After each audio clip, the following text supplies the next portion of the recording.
东京奥运会可以说是一波三折，从疫情影响到很多人反对，这个难产儿最终还是生了下来，虽然产得比较难看。开幕式虽然没看，但从网上吐槽的牛鬼蛇神，就给人一种午夜凶铃的即视感。空中悬浮的巨大人头，妆容惨白的祭祀风舞蹈，这应该是第一个需要躲在被窝里看的开幕式吧。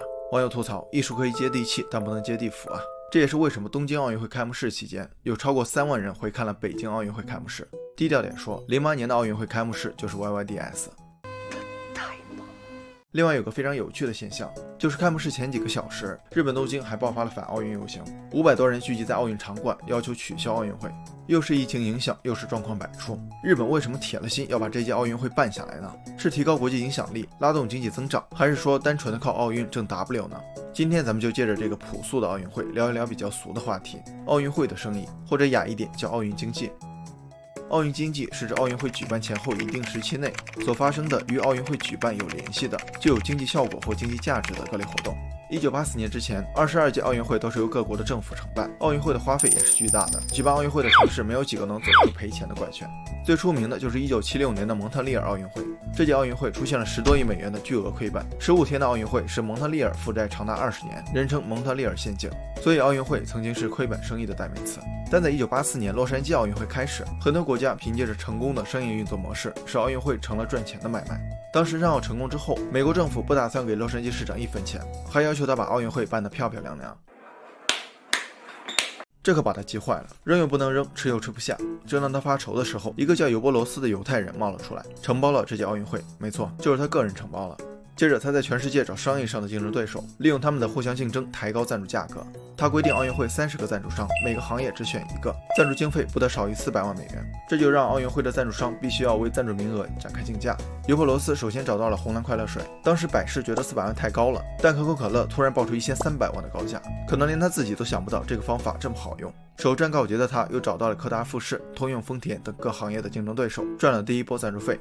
第二波来自于电视转播，之前转播都是免费的，到他这儿改收费了，通过拍卖卖出了2.5亿美元。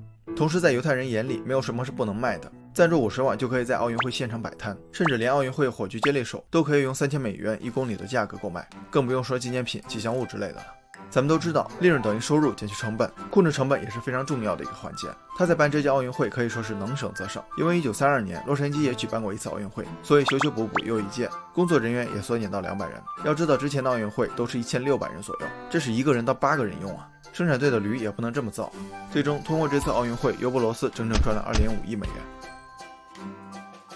回到现在，咱们再来看看东京这届奥运会是亏钱还是赚钱。从上面1984年的奥运会，咱们知道奥运会的收入来源主要有电视转播费、国内外赞助商收入、门票和奥运衍生品这些。根据以往的情况，电视转播费占比是最大的，基本是收入的一半。有媒体估计，东京奥运会面向全球的转播费总计约合176亿人民币左右，门票收入预计在52.8亿人民币。当然这是在没有疫情的前提下。然而现在为了防止疫情扩散，只有部分赛场允许观众入内。6月21日，东京奥运会敲定门票总数减一半，所以门票收入也至少降低至26.4亿人民币。这么看的话，电视转播费可能要占东京奥运会收入的一半还多，也就是整体的收入不足352亿人民币。咱们就乐观的按352亿元来估。接下来看支出，支出比较多，主要包括申请举办权费用、场馆建造、基础设施建设以及运营成本。基础设施建设，比如修路、水内系统、环境保护等等，算是间接成本。国际上在计算奥运收益时，通常不考虑间接支出的成本，也就是说，奥运会的实际成本其实要比账面上多一些。而这次东京奥运会也是一切从简，从运动员吐槽的纸板床，到洗涤剂瓶子制作的领奖台，再到电子垃圾制作的奖牌。环保的同时也确实省了钱，就是不知道运动员得到金牌咬一口，会不会有 CPU 的味道。2019年12月，东京奥组委发布经费预算支出分配表第4版，总计为13500亿日元，大约791亿元人民币。这样算下来，东京奥运会很可能是赔钱的，大约要赔439亿元。这个数字并不算多，因为有经济学家预估，东京奥运会办的话，经济损失将达到1507亿元人民币；如果不办，损失1055亿元。怎么都是赔，不如搏一搏，没准还能抢救一下。而且举办奥运会能带来一些隐形好处，比如提高国际影响力、带动旅游业等等。所以日本人还是咬紧牙关把这届奥运会办了下来。当然赔钱也不能全怪他们，毕竟这次情况比较特殊，而且奥运会一直以来都是高风险的生意。从1984年到2016年的9届奥运会中，6届赚钱，3届赔钱，而且赚钱最多的一次也才4.71亿美元，而赔钱就赔大发了。2004年雅典奥运会赔了80亿美金。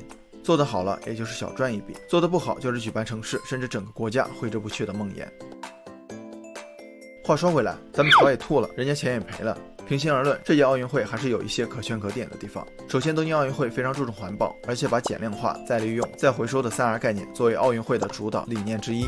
除了纸板床，奥运村的很多建筑都是由木材打造，奥运会结束后可拆卸并2次利用。最后，咱们一直都在聊奥运赚不赚钱，其实就显得格局有点低了。毕竟这个每4年一次的全球体育盛宴，对每一位运动员来说都有举足轻重的意义，而且更快、更高、更强的奥林匹克精神也是无法用金钱来衡量的。作为观众的我们，在吐槽吃瓜的同时，也应该给运动健儿们加油。所以，祝我们多拿奖牌，领跑各项赛事，加油！好了，本期视频就到这儿了，感谢您耐心观看。如果您喜欢星河的内容，还望爱心3连，分享给更多的朋友。一个人能走多远，要看他与谁同行。关注星河百度，10万小伙伴陪你一起成长。下期成长干货，我们不见不散。